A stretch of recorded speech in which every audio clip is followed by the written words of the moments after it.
All right, all right. Welcome to this year's DMV Networking Event Part 2. Here with your host, Arthur Wills from Tac Talk Tuesday. And I have a very distinguished panel today. I hope you guys are ready. I'm going to start right here to my right. Mr. Moon, please introduce yourself and let the viewers know what you got going on. Moon. And I like doing all that. I got situations with Moon. Right there. Got a podcast going on, one of the top podcasts on the East Coast. Got a clothing line out, situation with Moon. We got movies coming out, documentary coming out, children's book coming out. Everything is finished. Everything is done. We have the editing phase of this, the illustration phase of that. So, and I'm dealing with life enhancement services with mental health in the communities. And so deal with the kids as well as the adults for mental health. And one of my things dealing with mental health is like America just like they give everybody drugs. Like you can just go and say anything, you're gonna get drugs. Like they just give it to you. So I try to, think of other ways to deal with the mental trauma as opposed to being high on drugs all day, right? That's what I got. Understand. Nah, thank you. We'll get more into your story. All right, next we're going to dive over to my left. We have Miss Therese Alexander. Can you please let us know what you have going on? Introduce yourself, please. Yep, I'm Therese Alexander. I am the owner of Fierce Financial Services and TNT Logistics. I am also a strategy and finance consultant. I also own Candidly Fierce podcast, and I am starting a Passion to Profit Society where I am teaching entrepreneurs on how to turn their passion into profit and exactly what that looks like and ensuring that their passion is their purpose. Sounds very exciting. I look forward to hearing more about that as well. Oh, yeah. Let's move on down to the left. We have Miss Deja Oliver. Tell us about yourself and what you got going on. Yes. Hey, everyone. My name is Deja. I own the largest Polaris slingshot rental company in Virginia. My company is called RVA Hot Wheels in Richmond, Virginia, and also Virginia Beach Slingshot Rentals in Virginia Beach and Norfolk, Virginia. Sounds awesome. I will be down there this summer. Trust me. Yes. Down here. Next, we have to the left of Deja is Darius Wilkins. Wilkins. Excuse me, Darius Wilkins. Please introduce yourself and let us know what you got going on. Sure. My name is Darius Wilkins, CTO of Alice Management Consulting and CEO of Cade Premier Marketing. With Alice, we're in 10 different government agencies where we service DoD and civilian agencies from budget, financial management, acquisition support, and technology innovation. On the AI side, we help businesses get more leads, follow up more leads, leveraging AI, and whole marketing strategy to help businesses actually make more money leveraging AI. So it's real powerful. Definitely excited to be here. Thank you for being here. That sounds like a lot, and I actually want to learn more about that as well. So you guys are already warming me up. So let's get down to the end, Mr. George Wicks. Tell us about yourself and what you got going on, my good brother. How's everybody doing? I'm George Wicks. I'm the owner of Smoking Geos Automotive Repair. We run a mobile mechanic business out of the DMV.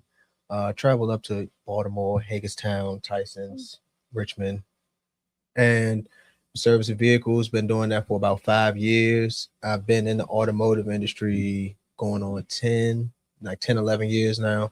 So I've been doing this for a little while. That sounds impressive. Yeah, that's a lot of experience. It's getting there. It's getting there. And you don't look that old either. I wonder when you started. Yeah, I was young. I got it. Okay, guys. So, and then just a little bit about myself for the ones who are new. Again, my name is Arthur Wills. I manage a wealth management firm. I help people just set that foundation for your business to get you off the ground. I hold your hand through the entire process until I don't need to no more. So you need that person for you, that accountability partner. I'm your guy. And with that being said, let's get started with the show. So the first topic I want to talk about with everyone is, how did you first identify your business as a hustle? Or how did you identify your hustle as a business? And we're going to open the floor up. So No one wants to go first? I'll go first. When I first identified my hustle as a business is when I seen a lack of knowledge when it came to finances. We had a situation where I worked a regular W-2 job and I took out taxes all year. And at the end of the year, I reached out to someone to get my taxes done, and they told me I need to file no taxes. But on my W-2, it said I withheld about $1,000. So I'm like, where does all that money go? And Lord, me know I only made about $5,000 that year. So if you know anything about the tax code, I should have been owed some money back. So when I understood there was a lack of knowledge, in the household, I decided to, move forward with that and start teaching others. And from there, we're here today. George, how about yourself? Honestly, it started just like you said, it was a need in the community, I guess. Working at the dealership, once people find out, they mention, oh, I need such and such, and it would be maybe a weekend or something. I get off work, might do a break job here and there, make a little extra change, and then it started becoming more consistent, and I had to start investing into myself, and then it started to become less of just a hustle, and it was more of like people were needing services done, and I didn't want to always turn them away because I would just do it when I needed a couple extra dollars. Mm-hmm. And now it's like I can't just be like, nah, I can't do your breaks today, I'm good. Like they would never call me back. Okay. So started just always keeping up with our customers, following up, making sure everybody was good, and just kept going from there. Sounds good. Sounds good. What about you, Moon? Mine started from kind of like a shame and an embarrassment. So I, growing up, being Black people, I was, coming under Black Power. They was like Black people blind, deaf, and dumb, right? And so I, didn't pay no attention. But along the years, I started seeing things like I grew up on Howard University, so I would be all over Howard, right? And I would be all in the building. I was a kid. I just grew up all over Howard. And then I read something, and I was watching a documentary about Harvard. And it was like, you don't leave Harvard looking for jobs. You leave Harvard creating jobs, right? Mm-hmm.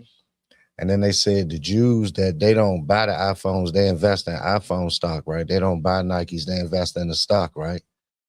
I'm looking at my closet, I'm like, right, 50 pair of Nikes. You know what I'm saying? And I'm looking at my clothes, and I'm like, Dior. And I'm like, so I'm feeling like an idiot, but I don't know what to do, right? So I'm like, how do I invest in stock? Like, so I'm trying to figure out, and I said, well, you know what?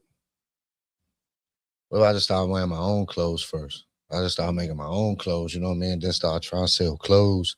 At least that's a step out of whatever I'm going through, but I'm feeling bad right now. So, and that's how my journey started in trying to, as opposed, people would say, well, you have a very unique story. You should go on a podcast and tell your story. And I was thinking like, okay, well, why not do a documentary or do a movie? Like, why not go bigger, right? And that's when my motor started to turn, and that's when I started trying to turn things into a business. So that's how I got here. That's what's up. That's what's up. All right, Therese, let's hear about how you identify your hustle as a business. So I have a two-part answer. Okay. Fierce, my financial services company, actually started during COVID. Okay. COVID happened, and people, as we all know, started losing money, losing jobs, didn't know what to do. And so I know I come from a very unique background where I have a degree in financial planning and counseling with a minor in investments. So I was always taught on how to make my money work for me instead of me work for my money. So I understood the importance of having IULs and how to invest my money, and so that I'm always having an emergency fund on top of a savings account. And when I realized other people, especially in my family and my community, didn't, then felt like I had to. So I created FIERCE, which actually is an acronym for Faithfully Investing, Educating, Reaching, Changing, and Evolving My Community. So that's what I did there. Okay. You got that written down, or you remember that? It's actually, I actually Created feel that. like Yeah, you exactly. need to align your life to a purpose. Okay. And so fierce is it. Like I feel like I'm fierce and wonderfully made. And if you actually know how much I love educating people and changing lives, I live to faithfully invest, educate, reach, change, and evolve my community. It's who I Nice. am to the core. Nice. Very on brand. Yeah, I like very that. on brand. Yes. TNT Logistics is actually something that happened because a friend asked me to deliver flowers. Random, help out for Valentine's Day, deliver flowers. I called all my friends to be like, yo, we should deliver flowers because he said we can make some money. Mhm. So we did that. And then once we did that, again, how my brain works, I'm a strategy and a scaler. So I was like, hey, what else does this look like? How can I repeat this process? Wait, can I leverage this? Can I scale this? And next thing I know, I am sitting at home bored again during COVID and was like, someone said, no one who works for FedEx, delivers for FedEx actually works for FedEx. And I was like, what? Hmm. And they're like, yeah, no one who delivers for FedEx works for FedEx. And I was like, yes, they do. And he was like, just because you see a uniform and just because you see a truck doesn't mean that that's who they work for. Mhm. So I decided to do some research. I wrote a contract and I won without even owning trucks or knowing anything about trucking. Next thing I know, I am the owner of TNT Logistics. I've scaled a trucking business. Wow. That's cool. Wow. That's That's what's up. That's what's up. Okay. All right. You definitely just stole the floor with that one. Let's tap into Miss Deja. How did you identify your hustle as a business first? Yeah, so my twin sister and I, we travel a lot. In 2022, we had just graduated university. We went to Miami and we saw the Polaris slingshots out there in Miami. We were like, oh, we want to ride. And then we went to Vegas. We saw the slingshots out there. We're like, okay, we want to ride. So fast forward, same year, we were in Richmond. And I was like, today is a pretty good day. Let's go for a ride. Let's see if they have them out here. So we searched up and down Google. We could not find any Polaris slingshot rental companies within a 90-mile radius. Really? And yes, so with us looking that up, trying to find, I was like, what if we were able to create that out here? Like, let's bring that experience here. So we saw an opening for an opportunity and we took it. So Oh, wow. that's how we started our company. Wow, that's tough. That's tough. Identifying a need and then wanting to create that need. I mean, wanting to create that want where you're at. That's good. I like that. Mr. Darius, tell us how you identify your hustle as a business. Sure. Since I'm in multiple businesses, I'll just talk about one for now. Yeah, I got you. But I've always been a technical guy. Uh-huh. When back in the day, I was always doing help desk, helping people with their computers, things like that. So I've always been good with computers. So I used to do websites and stuff like that. And I always had a love for technology. And so these days, AI is kind of a buzzword. They're like, okay, AI. Well, people say AI, they use it, but how do you actually use it to make money? How do you actually help it to make your business? So this sort of opportunity where I can help businesses actually use it in a smarter way to help them make more money and put more money in their pockets. You know what I'm saying? So I saw the opportunity, like, you know what, let's do it. Let's start helping businesses actually grow their business, leverage AI, and automate their systems that they have internally. So that's how we started the company. It's so funny you bring that up because people always talk about AI gonna steal all the jobs. There's gonna be no working class out here because the computer's gonna take over. But I don't agree. No, it enhances your jobs. It makes things easier so you can do other things. You know what I'm saying? You just gotta know how to train it, how to leverage it, and where to put it in your business. You know what I'm saying? It can automate certain things where you can free you up to do other things. You know what I'm saying? Some stuff doesn't need a human. It can use AI, and then it can need the human to do something else. You know what I mean? So it's things gonna enhance. Some jobs may go away, but for the most part, it's more gonna enhance, I think, people as far as to do other things and free up the time. Yeah, productivity is gonna go up extremely. But can I ask a question? Good. So when we talking about AI and design, and they say it can do all of these things really fast. Mhm. But then we get to talking about cars, trucking, all of these things, right? Where they're gonna start driving themselves. So all of the CDL license. So like, what do we do then? Like, how did that make it easier for us if I drive trucks and then the trucks drive themselves? I'm out of job. Like, how does it make my job easier? So owning a trucking company, I will tell you that it doesn't make your job easier, and we wouldn't go 100% to AI. Actually, right now in the industry, over a good, I'm gonna say 60% of our trucks with the updated safety equipment is all AI. So AI actually has a lot to do with your newer trucks and how you actually manage business. All of our safety features, lane assist, we even have the forward collision avoidance mitigation systems that will slow the trucks down to prevent us from hitting cars. So right now, AI is really used for the safety and protecting the other cars around us. With AI, people are scared that we're going to go to iRobot. I think that's Yeah, exactly. Way down. the way line. down the line. Right now, there are so many other hands-on manual things that an AI, especially in trucking, cannot predict, that you have to be behind the wheel. Yeah. What it does, I mean, even with my drivers and as automated as my trucks are, I tell them not to get comfortable, right? Because anything can happen. Computers can fail. So because computers can fail, you need to be able to take over and switch out of that manual mode, out of that automatic mode into a manual mode, and take control of the vehicle at any given time. So I would say the same for Tesla, and any other system. You can only get out of it what you put into it. So you have to know exactly how to use it and talk to it and treat it for it to react the way that you need it to. Yeah, it's here. You just gotta know how to use it. You know what I mean? And it's not going nowhere no time soon. It's only gonna get better, but obviously you got to train it. And, robots and stuff like that. It's kind of crazy these days, but it's a lot going on. No, it is. It is. I know George. He knows a lot about the backgrounds of how things are actually set up. Touch on that a little bit. About the AIs, and because we had a conversation about. So you have like ChatGPT, you have like Gemini, and you have like other sources of AI. What you guys talking about is built into your systems, which I completely understand. But for the average person, just touch on how the background of these different types of AI services may be different. Yeah, so I agree with both of you guys' points. How you were talking about the lane keep assist and different features in cars. AI has been implemented for years now.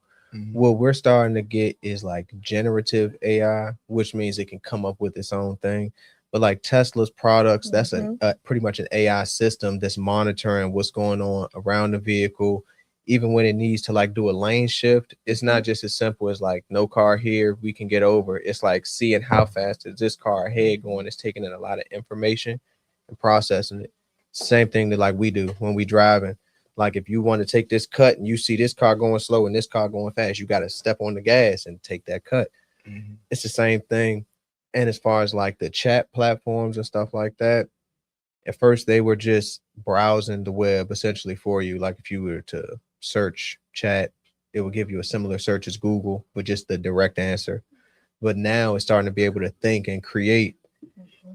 It is going to be a while before it is able to take everyone's jobs and things like that. I think that's way down the line.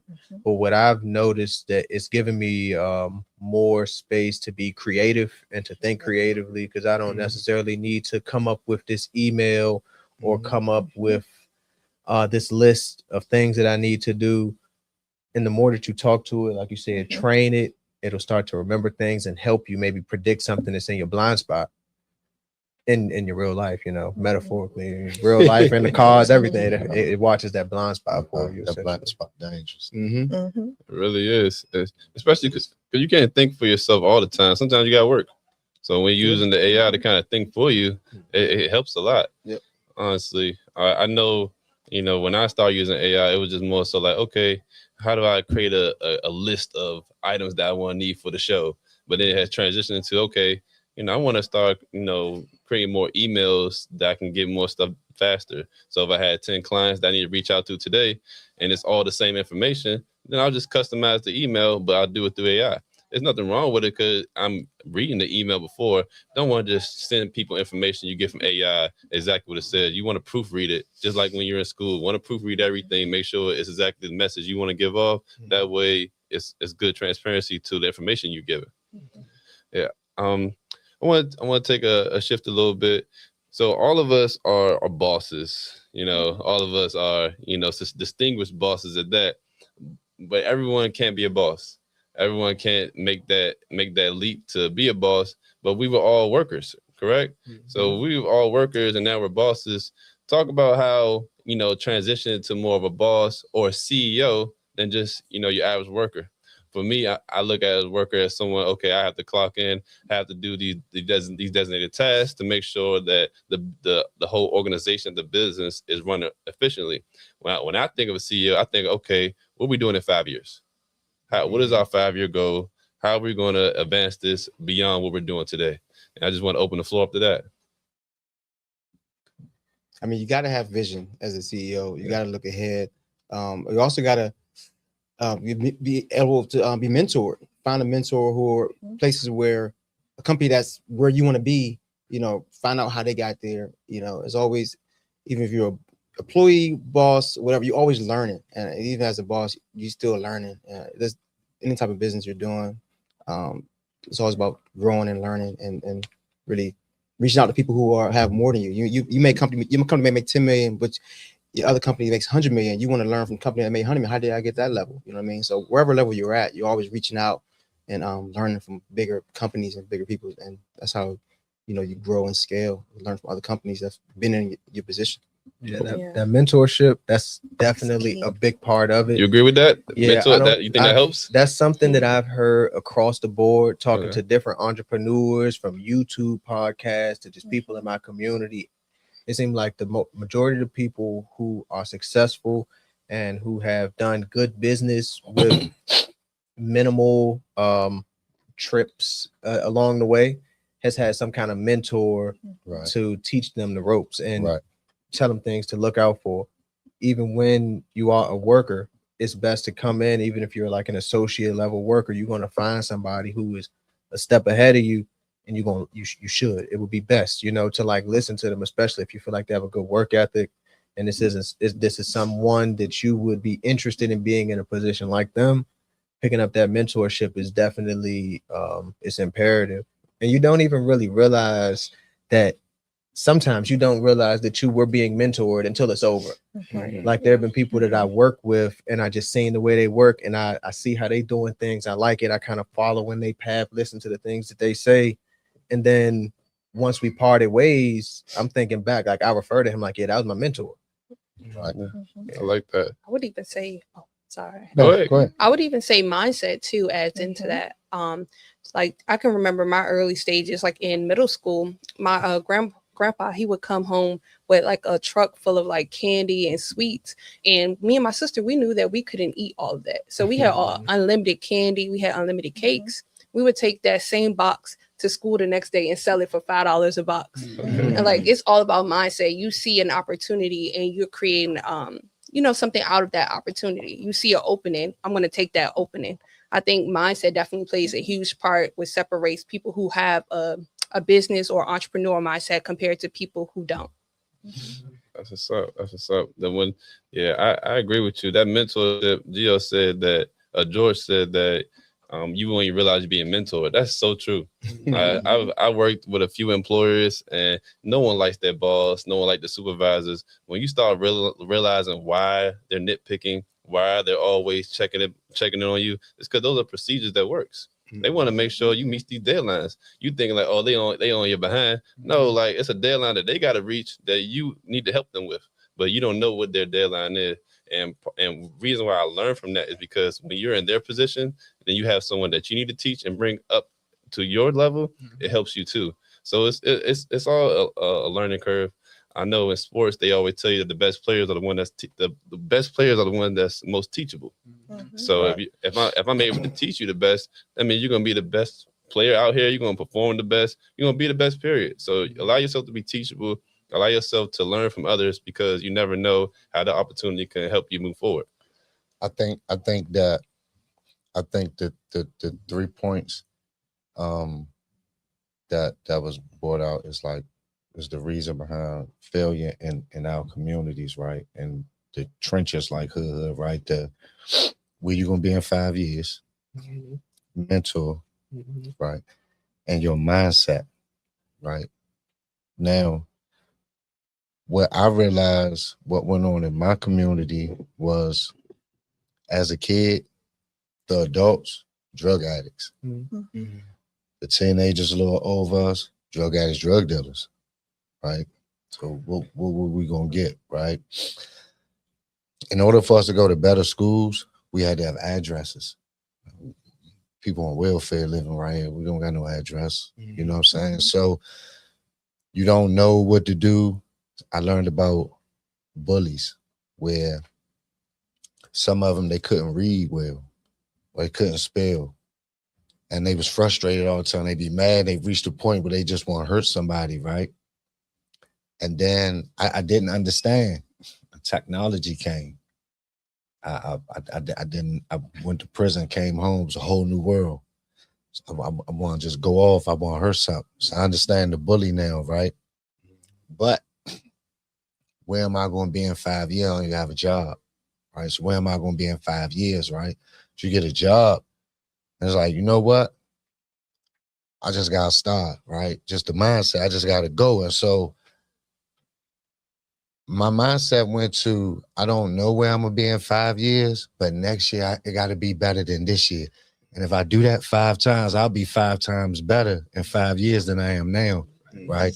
So that's where my mind went. And before you know it, I reached out for clothes, and I went to this person. And then I saw something better. And then people started reaching to me and talking. And then I knew 5 manufacturers. I didn't even know one last year, right? I know 5 different manufacturers. I know 3 different cameramen now. I've been to 20 different locations, you know. And so each year I just sit back and I say, okay, so now, you know, what can I do? Can I get to China, get the fabric? Do I, you know, my mind just try to be better next year. So we do need mentors to show us, like people tell us, right? But that's just like just telling me how to play basketball, giving me a ball and telling me how to play is not the same, right? Yeah.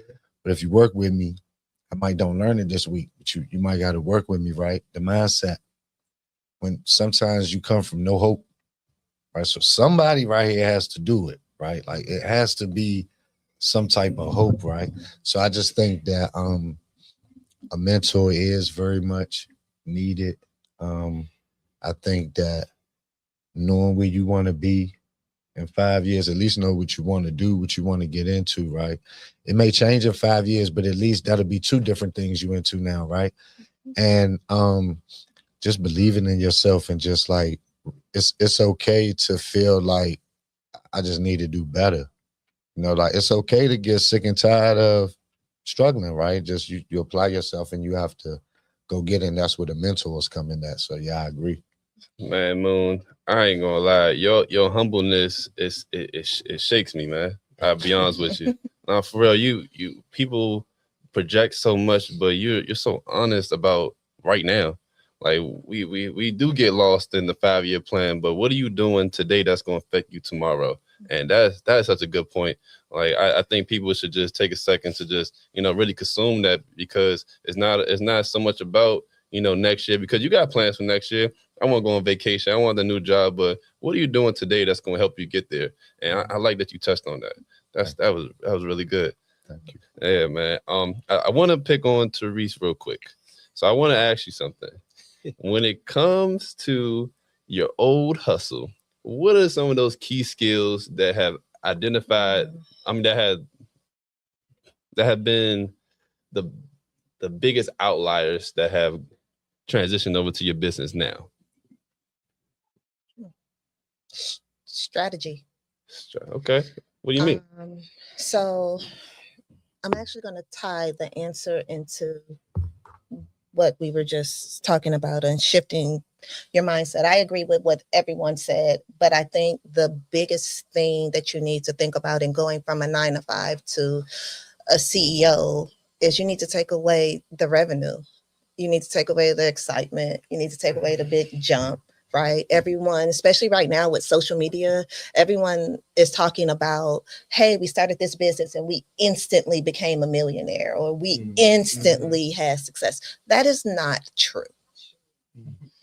I'm going to be real. Let us know. Let us know. Right? There are systems. There is a strategy behind it. right? So for me, in having a finance and strategy background, I had to ask myself on if I made nothing today, do I still have the drive? Do I still have the will? Am I still consistent? Am I going to still pour into this the same thing as if on my biggest day when I made whatever, right? I can have a week where I can give you a true story. I had weeks in my trucking business where I consistently made over $25,000 a week. I've had weeks in my trucking business where I have made $1,400 a week. I've had weeks in my trucking business where they've sent me a bill and said, hey, you owe us. That's where that Yeah. strategy That's comes where in. that To keep strategy it comes motivated, in keep it at. going. You It's have easy to be motivated. You have to see the Well. numbers. You have to understand the mission. You have to understand the why. When the vision becomes bigger than you, then you will be successful. You have to understand that in business, you are like a diamond. Diamonds are made under pressure, that you are being molded, you are being groomed, right? So because in my strategy, I have a strategy background. I didn't say what that was. For a living, I laid people off. In a 7-year period, I unfortunately laid off 35,000 people. When our administration said, hey, there are companies that are doing business overseas, shut them down. I need all the jobs to come back. Nobody thinks about what that looks like. I had to move overseas for 6 months, meet those people, understand what they did on a daily basis. What happens if those jobs over there and the people over there are more qualified to do the jobs than the people over here? But because someone said it, we have to do it, right? So it showed me a different side of life. Strategy is important because you need to sit down and you need to really think about in every business aspect, what does your day-to-day look like? How can you incorporate AI? How can you incorporate systems? How can you get up and continue to have the right mindset that you need? And which mentors you should talk to. Strategy is your number one thing in business. For me, it's more important than finance. For me and my chat GPT, we have strategy sessions all the time, like to the point where we go back and forth. And my chat GPT is now like, I'm like, yo, I don't like that answer. And she'd be like, you see, I said she, right? She'd be like, yo, that's on me. Like, and so we go back and forth. I test my chat GPT. It comes back, it tests me, we challenge each other, and then I incorporate that into my daily life and into my business, right? So for me, it pushes me to be a better entrepreneur, a better business owner, to be able to move forward and be the owner in which I want to be, right? So for me, it's strategy. Then from there, it would be finance. And then from there, I would say process management. Because again, systems rule the world. I mean, Deja and I were talking earlier about hats and what, like, we're trying to take off more hats, right? Well, tell us about this convo. The hats in the business. Yeah. Wearing all the different hats. Yeah. We're Let's talking open that about up. how we wear all of the hats in our business, right? And we're both on this mission to remove some hats. You can't do it without systems.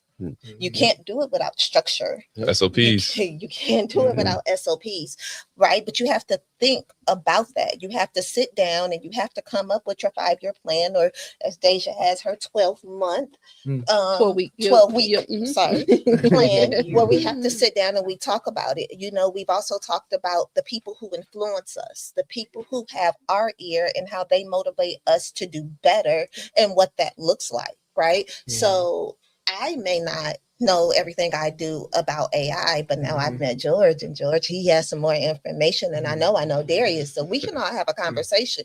I can listen to how they can pour into me and how that knowledge can pour into me to pour into my business. Moon, you just said a lot to me about mindset in my community. Everything that I'm thinking, I wasn't thinking about medication. I wasn't thinking about how our community was being treated. To be honest, I wasn't. So it's like, oh, wait, I would love to have a conversation with you just to see what more can I do. If I want to educate my community, you need to educate me so I can go out and educate them. Or how can we partner? It's all about that networking. It's all about how we pour into each other in order to pour out of each other. So strategy is like, to me, this is nothing but a strategy move. We over here playing chess, not checkers. Facts, man. I heard a lot from you is impact over profit. Yes. You know, we have to look at the impact of what we're doing over everything. Because like you said, some days we're not going to make money. Some months we're not going to make money. You know, some years you may have report a loss. So with that being said, your strategy and your impact on what you're doing has to be correct. You can't miss no steps, because don't nobody just skip up no mountain. Yeah. Yes. You gotta take every step one at a time and get your way there. And it's the same thing for your business. You gotta do one task at a time. You gotta talk to one person at a time. You gotta send one email at a time. There's no fast way to this. Like you said, millionaires aren't made overnight. No. That's good. That's good, man. I think the impact of what everyone does individually is definitely sweet. Like, you guys are awesome. Like, I just want to take a second to say, you guys are awesome. Not for real, because I look at the impact just today.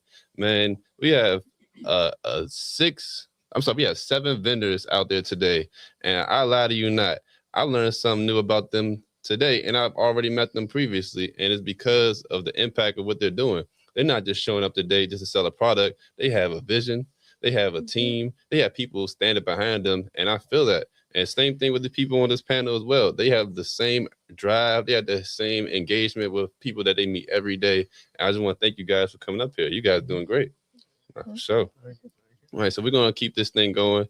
So when we talking about, again, your CEO side, what are those skills that you can identify in yourself that, you know, you can share with others that people can relate to? I feel like one of the things that I noticed as being like a business owner is it's important to like listen to your clients and also ask questions, you know, before you get eager to jump into whatever your service is that you're offering. And just like you said, with the systems, sometimes people say that they need one thing and they don't, they need something else, but having those systems in place to begin and to just do it, maybe like a pre-screening of what's going on, that has always been helpful and something that I've done as a business owner. And then I work as well. I have a job, I do IT, and I feel like that is something that I transferred over into like the work that I do now. So even if I may be dealing with a person and the problem that they're experiencing, talking to them, asking them the certain questions that might need to be known to get important information out of whatever your situation is. For me, if it's computers, like, hey, when did this happen? Did you do anything? Has the computer gotten wet? You know, anything like that. Or if it's cars, did it just happen overnight? Were you driving? Was it hot? Were you going fast? Were you going uphill? Just different questions like that will get you closer to where you need to go in life, and instead of just going off of what somebody has told you, you know what I'm saying? Yeah, I do that in work as well. I agree with you. Those questionnaires, those pre-questionnaires before you even see the person, it goes a long way. Like, if I can read everything about you before I talk to you, I promise you the meeting it's gonna go by faster. Exactly. I can identify the problem faster, I can solve it faster, and we can go to the next step even quicker. Yep. So you're right. Another thing that you said that struck me was like training. Like, you know, when you train someone, you know how important that is. Yeah. Like people just think like, oh, I gotta go train, and it's like it's for no reason. No, you going through this training, so I don't have to do this again with you later. You're gonna do this 2-hour training, and now you're gonna be able to perform this task for the rest of the year. It's important that you put in those trainings for your employees. You put those trainings in for your supervisor, your managers, even your store owners. People need to have those certain trainings so they're able to run your business as well as you want it to be. You can't just be in there walking in every day and just try to wear all the hats at once. Like, no, man, let's set up some trainers. Let's get people on board, get the onboarding going so they understand how this system works. I don't want to be there every day. I want to set up a location here, Virginia, down south, West Coast, maybe even overseas, but we can't do that unless we have that structure, you know, they have that strategic plan, and then allow us to, again, set those SOPs for everyone to follow that relates to what our mission and our vision is for our business. That was good, Gia. Thank you for that. Darius, You're a little quiet, man. Talk to me. I know, I've been talking. I just want you to open up a little bit because I don't think everyone understands how important your business is right now. Mhm. And so let's dive in a little bit on that if you can. Sure. What are we gonna talk about? Let's talk about Premier and how you're running business and how you're scaling that to the next level. Really, it's for me, it's about, like I said, processes and sales, and having a team, fulfillment team, to do all the work for you. You know what I'm saying? So, like any business, you can't do it all yourself. And so, for me, I can't do all the work myself. So I have a team that helps do the back end work that I cannot do, and really, I'm working on trying to get my sales team together so you can scale with the sales, because when you're dealing with B2B business, it's all about numbers or reaching amount of people, systems in place. You said B2B business? Yeah, when you're trying to contact other business, we can do B2B as far as like, you're not doing the government, you're doing straight B2B as far as you're not dealing with people. Business to business. Yeah, business to business. Yeah. Got it. You're doing B2B. Yeah. I'm not gonna tell you. I'm not gonna tell you what school system I grew up in, but you can get it now. Okay. That's good. all right.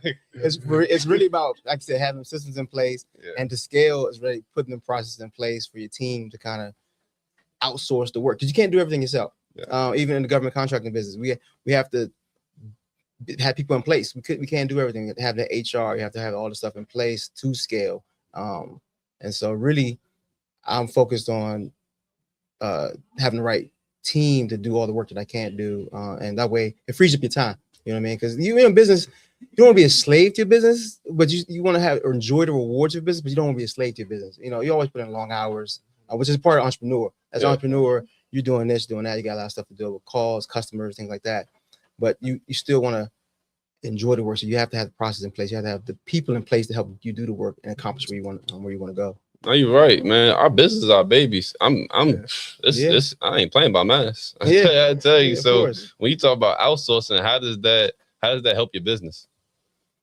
First of all, you have to make sure people you outsourcing to, you trust them. You know, You said trust? You trust them. They Trust is understand big. Okay. the culture. It's all about culture. I know in our government contracting business, we built a culture where it's like a family atmosphere. You know what I mean? So, and you have to hold people accountable when it's time to be rough, when people aren't, living up to expectations or jobs aren't getting done. You kind of got to know when to, tighten things up. But really, you have to trust people. You have to make sure you give them some task at a time, and then you can scale as they do better. You know what I mean? So you can take on more. But in order to grow, you're gonna have to trust people how to scale. You can't do it all on your own. You know what I mean? Especially if you're trying to get to millions and billions of dollars, you got to have a team around you to get there. I got you. When you talk about that team, what are some good qualities of your team that you would like to have? Work ethic. Obviously, you want people who are going to work hard. I know one thing that we found. I'm sorry, work hard. Does that mean being able to multitask? Does that mean be physically strong? Like, what does work ethic mean to you? Get things done. People who are overachievers, I would say. Overachievers. Yes. Overachievers. So one thing we saw that we did in our government contracting business was we hired people who were called Skill Bridge. It was a program where people were about to leave the military, and they work with you as they're still getting paid by the military, but they work with you as they transition out. And we found that the military employees who are getting out have a little more better work ethic than your average employee, because they're drilled to do more. Okay. And so we've hired a couple people on our staff as ex-military people, because they can do more and they work hard, and they don't complain. And but you want to have people who are like that. You know what I mean? Okay. And obviously you want to build that culture of rewarding them too. When it's time for bonuses and things like that. Yeah. You taking care of people too. You know what I mean? So it's a whole process. Does work ethic for you and hardworking mean mission critical? They gotta understand the mission. They gotta understand the long game. I mean, obviously in business, there's things that's different priorities where you have in place where, okay, we're working on this contract. This is the priority. We need to get this done. It's gonna be long hours, but. Well, when I say mission critical, I mean mission critical to your organization, not to the contract. So they understand, as we would say, they understand the assignment. They understand what it means to be an employee. Yes. So because as Arthur just said, like, what does work ethic mean to you? Mhm. So work ethic can mean one thing to me versus something differently to Deja, True. right? But we can both sit here and say we have good work ethic, or what would work for my company may not Might work for yours. Mhm. So I was just kind of curious, when you're looking at government contract and even thinking ex-military, would it be, do you consider mission critical to your organization as well in your interview questions? So that comes down to culture. I mean, really, when we hire different people, obviously, people can say everything they want on an interview, Right. and until you actually work with them and understand what they're good at, because we've had issues where people said certain things, but they didn't have the qualification that they said, and you kind of got to Mhm. let them go when it's okay. We're like, okay, this is not really a good fit, and so you definitely want to, like I said, if you have that culture in place and where people hold each other accountable, and you have that good team effort, team camaraderie, and you still have some outings together where it's a lot that goes into building a business, but I would say definitely you want to have that culture. I would say culture is key to find people who fit good fit for your culture. That's Some good. some people are like hard workers or good workers, Yeah. and they just might not align with your business. Mm. Like Yeah. I've experienced like working with people who Dang, are, you said somebody can be a hard worker and they won't align with your business. yeah, That's it's, true. it's not Mhm. They don't personal, but understand like it, you but they said, can the work culture. hard. What does But that mean? it's like the What culture. does that mean? Okay. I'm sorry. no, Yeah, go ahead. yeah. It's just like it's like the culture. You know what I'm saying? Like if your family has certain values and somebody comes out there, they cool, they funny, but it's they don't align with certain values that you have. On that side, okay. Yeah, you know, it might not work, you know.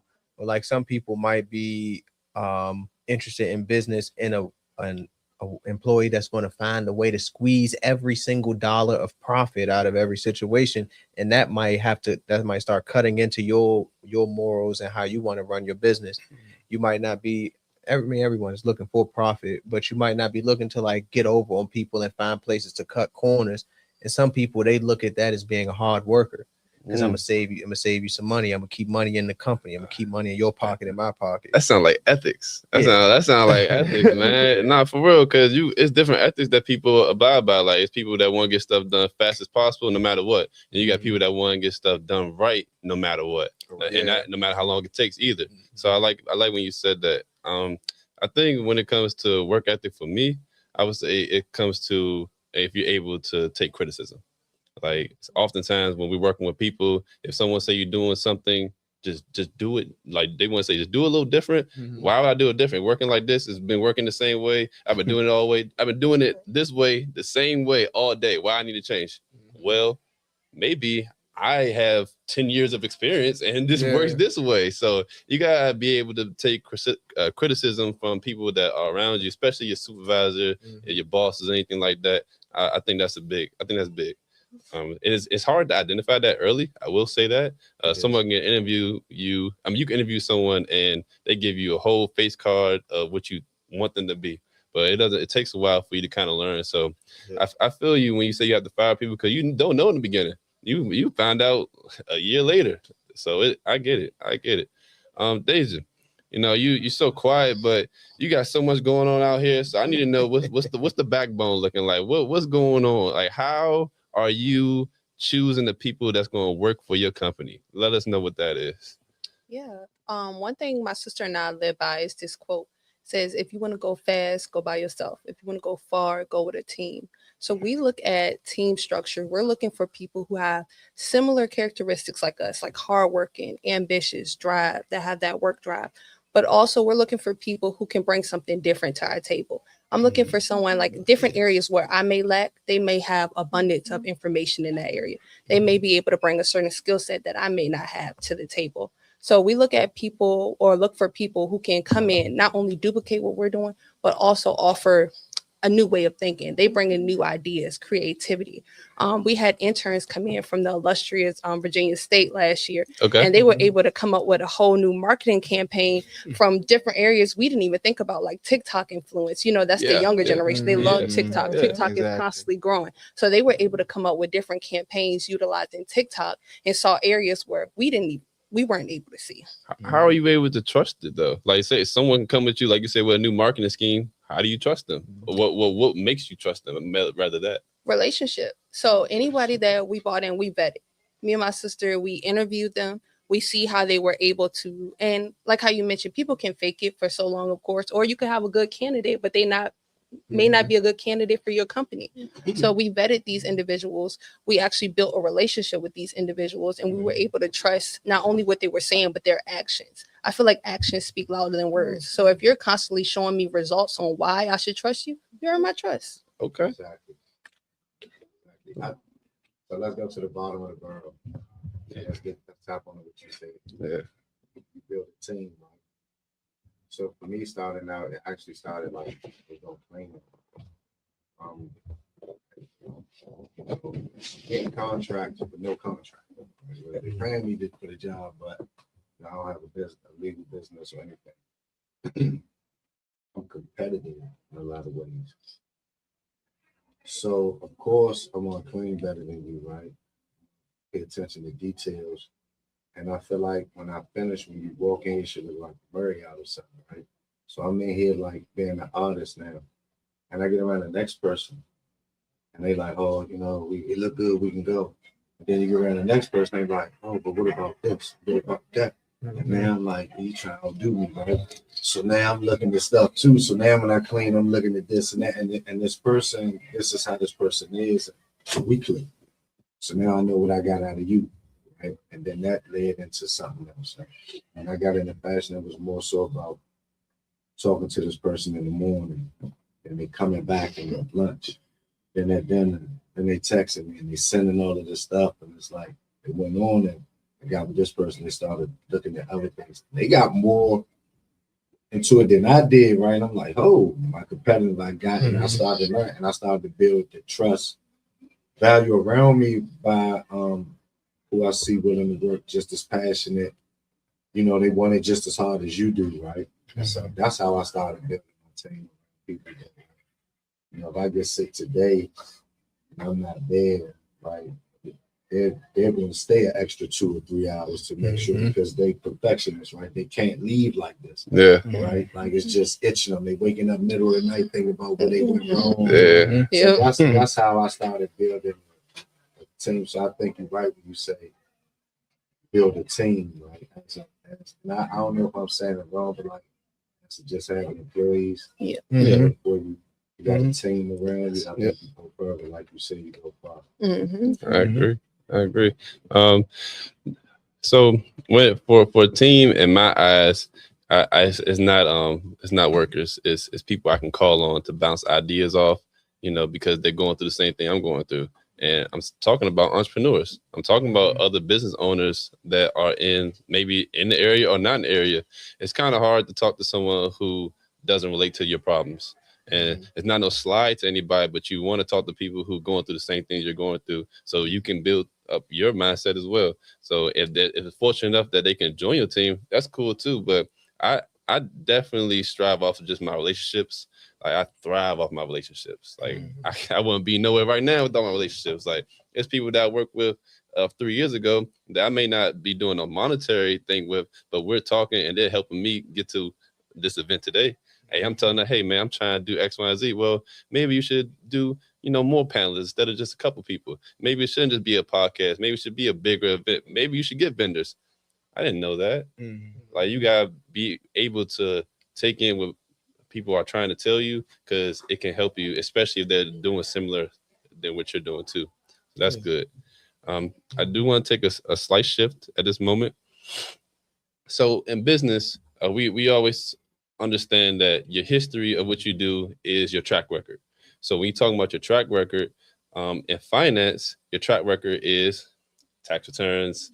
If you're performing a loss, if you're performing a profit during that year, and those track records is a business history, and that allows you to get things like loans. It allows you to get things like business credit. But I want to open the floor up to you guys. How has your business history and your track record opened doors up for you guys? I'll speak at once.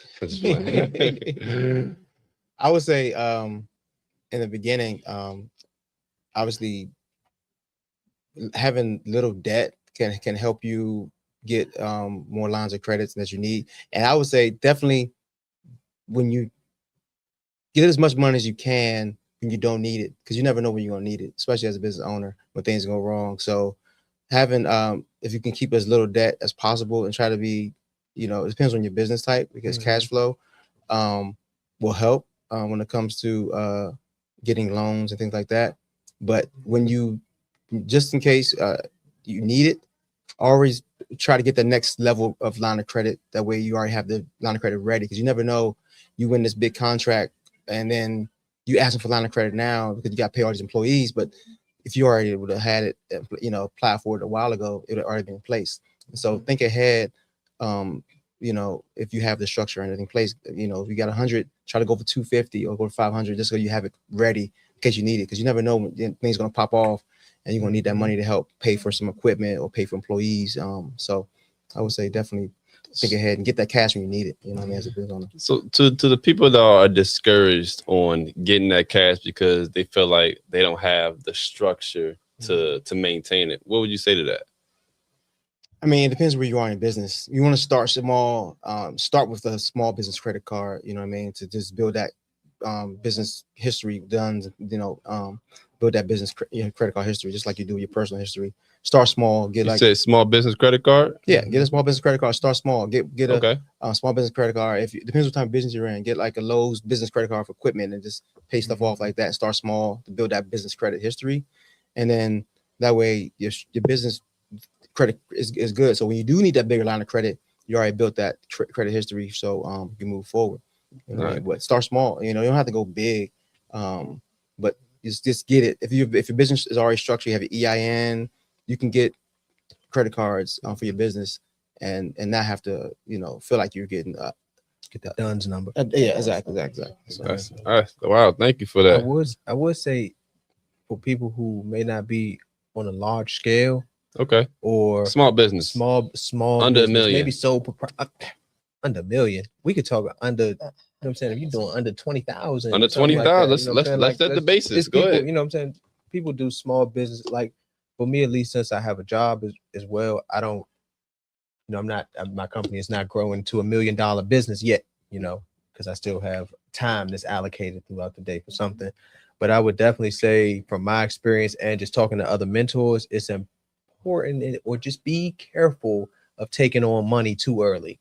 Okay. Because you'll need, especially when it's like outside investors or maybe lines of credit or something like that, because you need to make sure you have a strategy to pay all of this stuff back. Got it. Because other things might come up in the midst of you already owing, a certain amount of things or a certain debt. Sound like using that money for something you're supposed to. It's possible. Some people might use it for what they're not supposed to. Some people might just make a bad business decision. Sometimes you might invest into the wrong piece of equipment, or you might run $1,000 or $5,000 promotion, like promotion campaign, and you market into the wrong people and you don't get your return. Yes. So it's different ways to do it. And I would say that once you have motion, it is best to stack up on that money. Yeah. But when you get in development, I would say just be cautious, because once you get it, it can be exciting. And then it's like everybody got a way to spend the money. Yeah. Everybody. I would suggest for people in that situation who aren't good stewards or who haven't grown to that point, to actually start with trade lines before they start with a business credit card. Right. Well, what's that? What's a trade line? A trade line would be like taking a net 30. Okay. So I'll use Uline because most people get Uline. Trade line, is that the same thing as credit lines? Oh no. It's with a specific vendor. Yeah. Got it. So what would happen is, let's say you have Uline. I mean, I think we've all probably heard of Uline. They have business supplies for just about everything. Yes.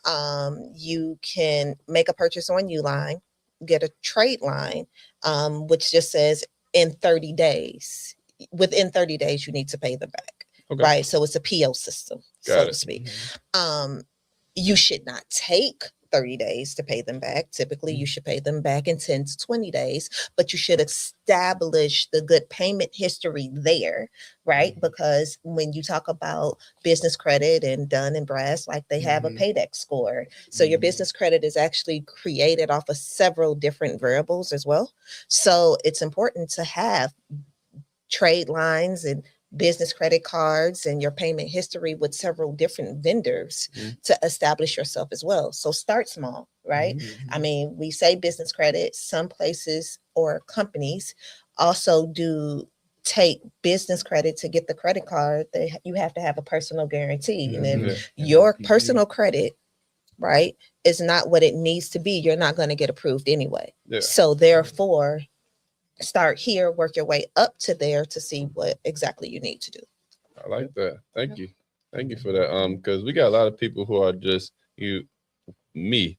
I know a lot of people who are just starting in business within the first 1 to 5 years, and that's the stage they're at. So I'm glad you shared that with them, so you guys know what to do now. You don't have to just go straight to the credit line. Go get that trade line with that vendor that you know you work with, and get that net 30. I would actually suggest that you use either a company like NAV NAV, okay. or Dun and Bradstreet to actually monitor your business credit. And the reason why I say that is because, I mean, some of the subscriptions that are beneficial from a business credit building perspective will allow you to report, because we all keep saying Dun and Bradstreet, which is the largest business credit reporting agency, but no one is required to report to them on your behalf. Yeah, you can report to You them. can report to them. So then therefore you should look at, like, who do you do business with every day, right? Every month. Who do you have good payment history? So like your cell phone. If you have your cell phone in your business name, then you could submit your cell phone bill with your payment history to Dun and Bradstreet, and that helps build your business credit. I did not know that. Or Yes, that's like the difference between personal and business. yes. You have to. Wow. So okay. it's more of the work that you would have to do behind the scenes to educate yourself to get you to where you are. But once you start taking those steps and becoming that steward that you need to do, then yes, then I would encourage you to do it. But again, it's strategy, my key word, and structure to get to where you need to be. Wow. Utilizing your business expenses to help your business credit. Dang, I like that. Like relationships too. Keeping those Those relationships. relationships matter. Yes. Yeah. Man, I hope y'all writing this stuff down, because these are gems everybody's giving us.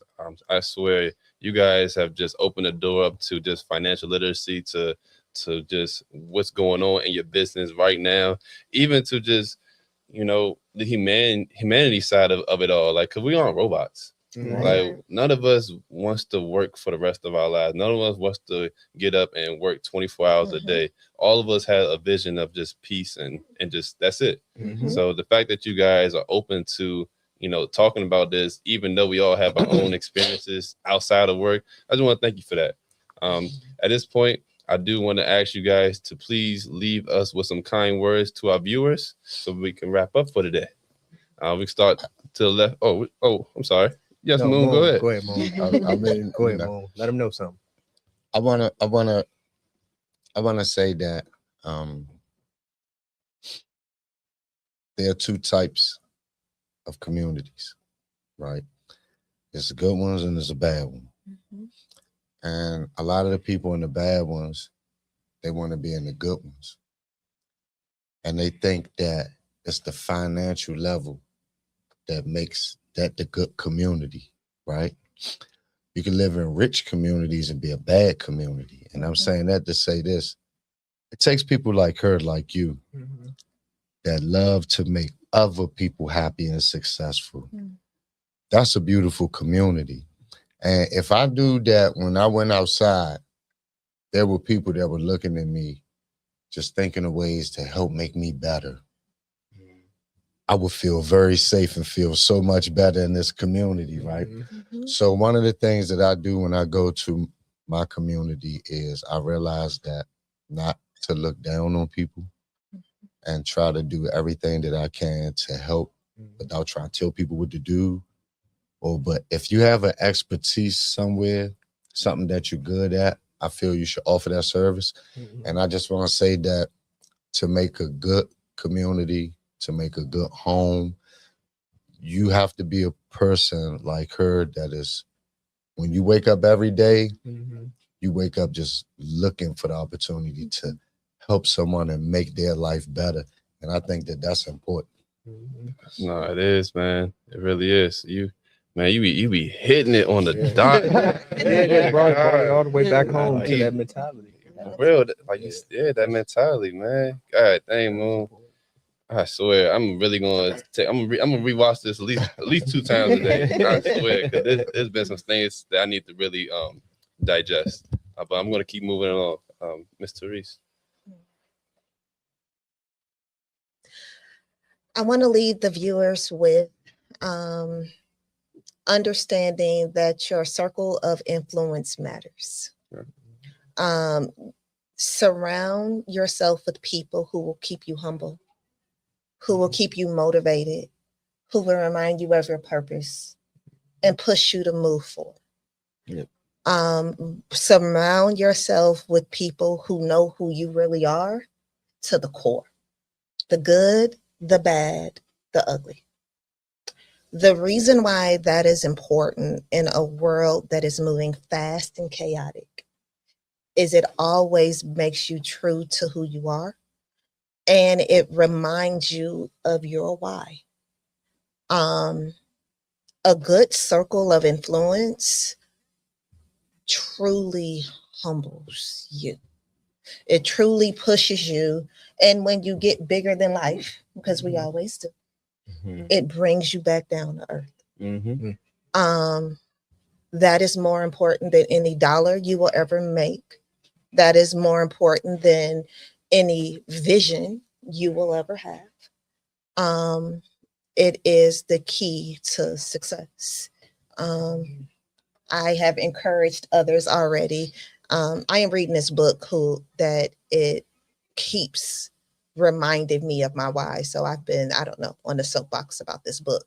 It's called Take a Seat at the Table by Anthony O'Neill. Take a seat at the table by Anthony O'Neill. Get it right Read now. that book. Take a seat at the table. It tells you about all the people who should be in your circle of influence. You should have someone there who's going to remind you about health, about wealth, about mindset, about your vision, about dreaming, about having fun, about everything you can possibly think of. And you need to also know that there are seats that are flexible, right? You may be here today, but you may not be here tomorrow. Depends on where you are in life. As you change and evolve, your circle of influence should change and evolve as well. And that's so powerful. Yep.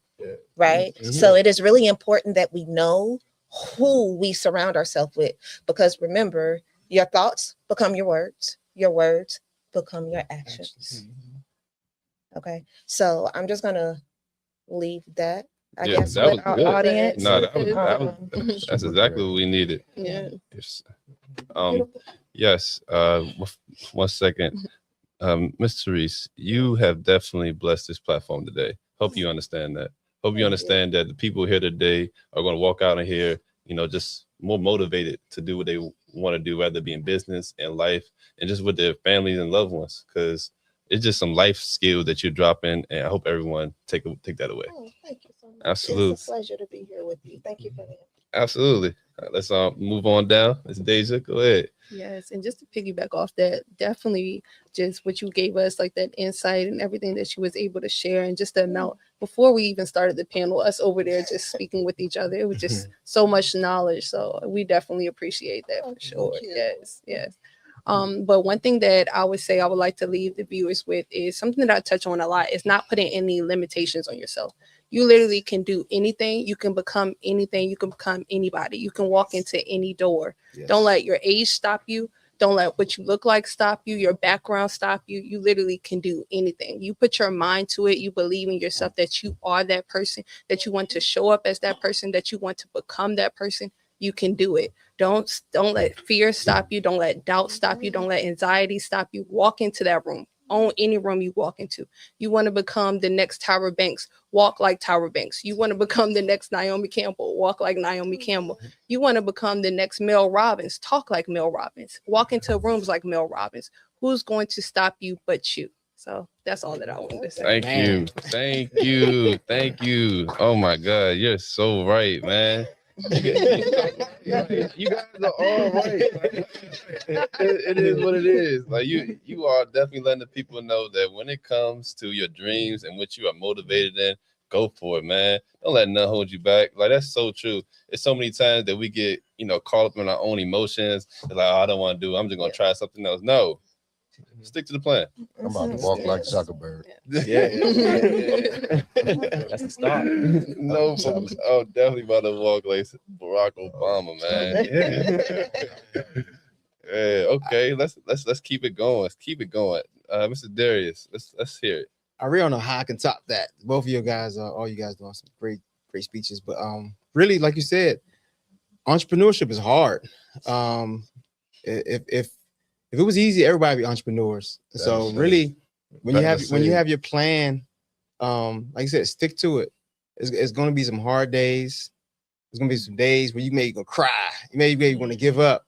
Maybe you want to fight. I mean, but when there's some rough days, always look to the other side. There's some better days ahead. So just go for it. Never give up, and then do your best. And that's all you can ask for. Yeah. Are you I right? agree. And just to follow up with that is what I was trying to figure out what I was going to say. And I feel like I can just follow up with exactly what he was saying. Is just the 1% rule. That's what I try to keep in mind. 1%, just 1% better every day. If you give 1% better every day in 100 days, you should be 100% better. There you You know what I'm saying? There you go. And honestly, that progress is important because, sometimes you're going to have a fallback. But if you fall back 50% from 100%, and then you go back another 50%, you're 75% there. You're not back at 100. So those fall downs, they hurt. You know what I'm saying? They hurt. But if you keep focusing on that 1%, you should be able to always just keep going, keep moving up, keep elevating, keep getting better, keep learning new information. Things like this, listening to things like this, talking to people. It's all helping. It's all adding up. Are you right? Thank you. Thank you for that, Gio. I guess what I will leave the viewers with is any idea that you feel confident about, communicate it.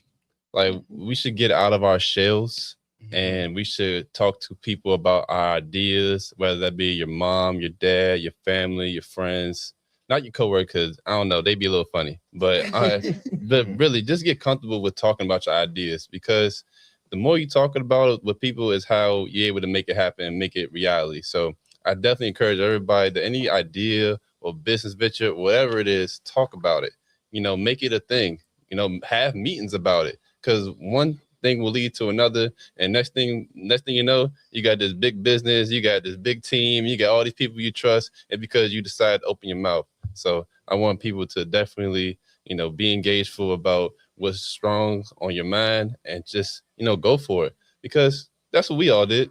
Honestly, this was an idea. This was an idea. Now, you know what I'm saying? We here. Like, you really pulling through different ideas that we've talked through over time.